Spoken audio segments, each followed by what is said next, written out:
Hello and welcome to another episode of DrER.TV. Please don't forget to subscribe and hit that bell notification so you don't miss any videos. Hello everyone, my name is Dr. Carlo Oller. I am an emergency physician, and just recently I posted a video about atrial fibrillation and how it differs from tachycardia. Now it's not that it differs from tachycardia, it's actually a form of tachycardia, but all this we explain in that video. From that video, a patient, a commenter, a fan asked me to talk about how to properly check your heart rate. I guess this person is an older person with heart disease. They found the information very valuable, but they wanted to know what the best way to detect heart rate and rhythm is. Well, let's talk about it in a way you can all understand. What you want to do is count your pulse. Every time your heart beats, it's going to send a wave of blood through your arteries and into your periphery. When that rush of blood comes through, it produces a dilation of that artery, boom, and then relaxes. That is what you're going to be feeling for, the big bump of blood flow through the artery. Now, there are two main places you're going to check out there in the world. You're going to check your pulse in your wrist, and you're going to go really close to the radial artery. The radial bone is right here. So the base of your thumb, you're going to feel where the bone is, and then you're going to feel where the tendons are that flex your wrist. And right between those two, you're going to use two fingers to kind of lay on that area, and you're going to relax your wrist. If you're too tight like that, it's going to make it harder. You're going to go right there till you feel that pump, and then you're going to count. That's it. You're going to count for as long as you can and keeping track of the pulse.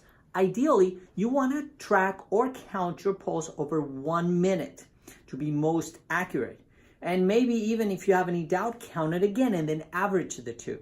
Some people count for only 20 seconds. That means you would have to multiply it by 3 to get the accurate number of your pulse per minute.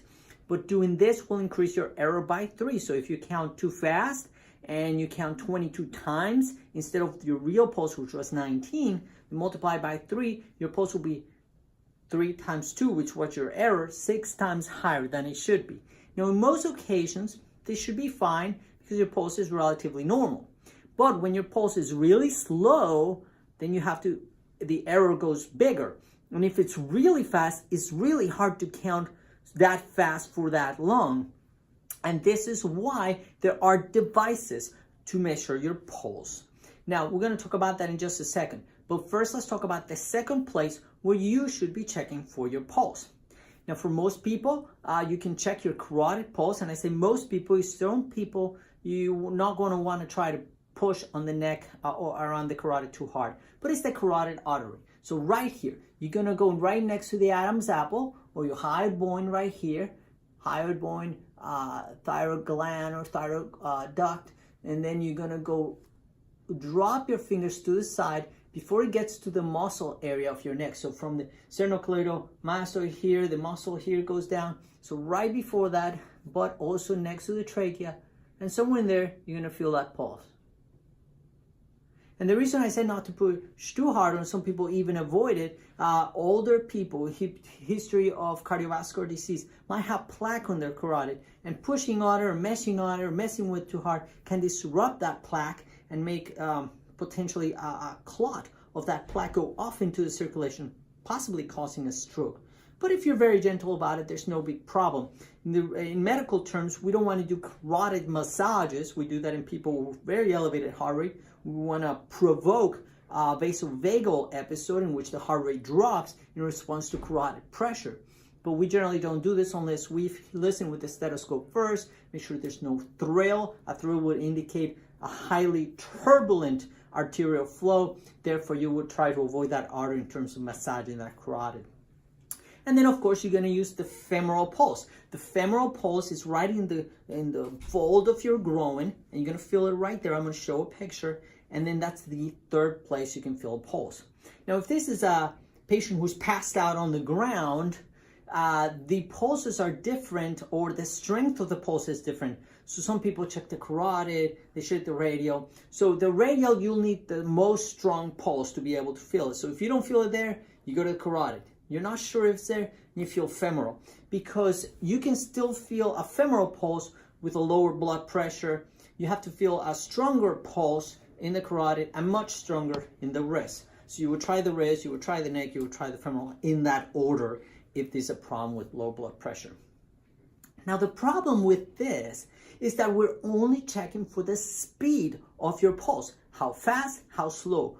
Now you could be in normal pulse of 82 beats per minute and be in atrial fibrillation, be irregular, or you could be a wandering pacemaker, or you can have PVCs or PACs. So it doesn't tell you about the rhythm or the electrical conduction. And this is why there's different devices now that are marketed to check your actual electrical activity and tell you about the arrhythmias.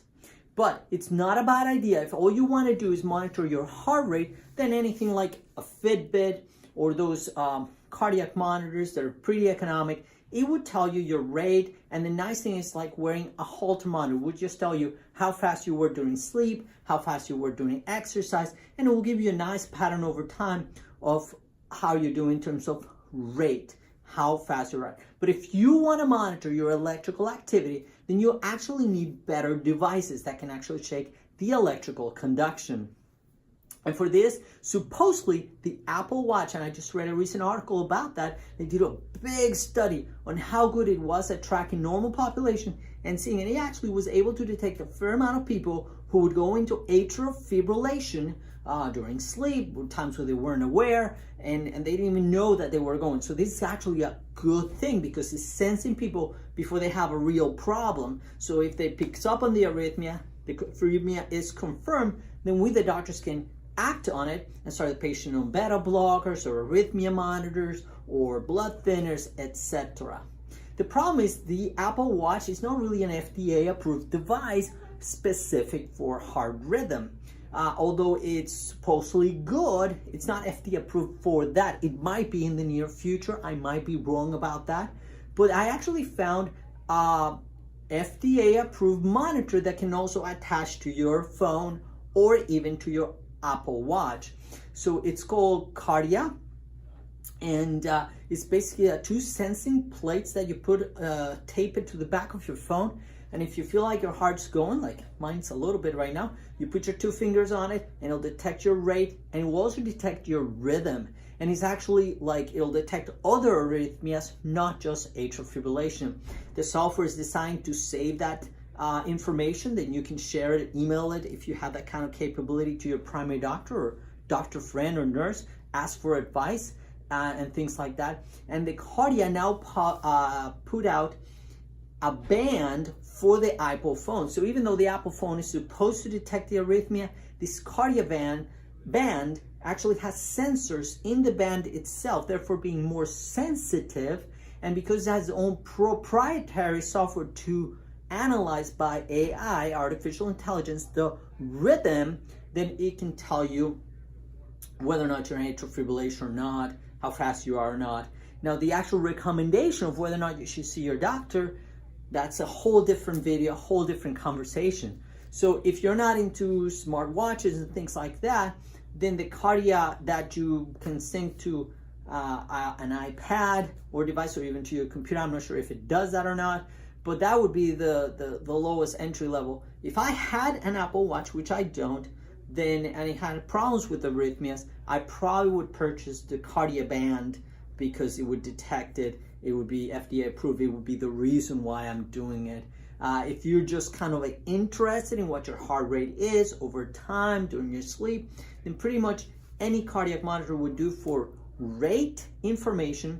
If you want rhythm information, the Apple Watch is the last edition of the Apple Watch is supposed to do that.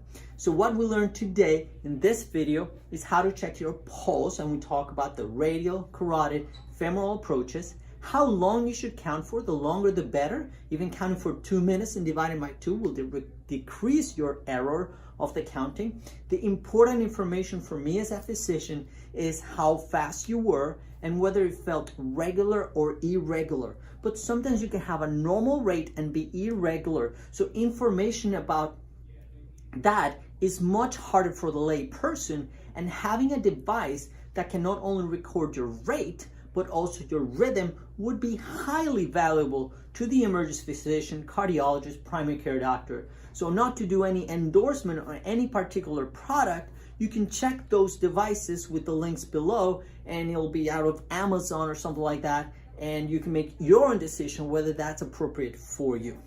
Thank you for asking me this question for my fan. Hope that many other people can benefit from the information shared in this video, and we'll see you in the next one. Take care.